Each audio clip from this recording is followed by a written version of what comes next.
Harasa da gedəndə bizim uşaqlarla bir yerdə gedərsən, məsələn, gəzməkdir, şəhərdir. Yəni evimizə getmək istəsən, bizim uşaqlarla gedərsən. İçki məclislərdə olmamalıdır. Yəni təzədən sən o həyat var da, sən elə bir ki, o yaddaş verən, efarik yaddaş verən o həyatdan qayıtmamalısan. Sən elə bir ki, məsələn, getsən o ən çox harda olurdu? Nərimanov Razın ərazisində, hə?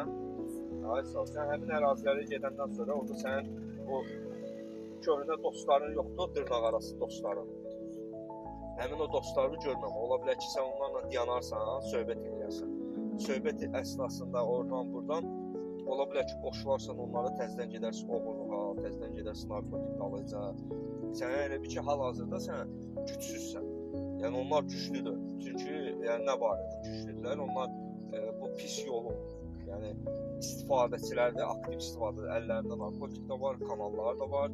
Yəni o baxımdan da dırnaq arası güclüdür. Sən amma zəifsən. Səni hər zaman onlar çəkib aşağı darta bilərlər. Ona görə bu insanlardan risklidir, yəni riskli yerlərdən özünü uzaq tutmalısan. Hər dəfə də bizlə bir yerdə, mərkəzdə, gedəndə də bizlə bir yerdə. Oldu, sıxmır sənə belə bir həyat tərzi? Sıxmır, mənə yaxşıdır, ayaqlıq qəşəng şeydir. İndi çıxmışıq, gəzirik, dolaşırıq.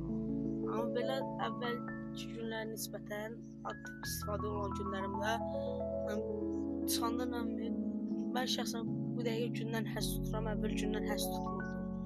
İndi yaxşıdır, amma əvvəl biraz çətin idi. Amma indi rahatdır.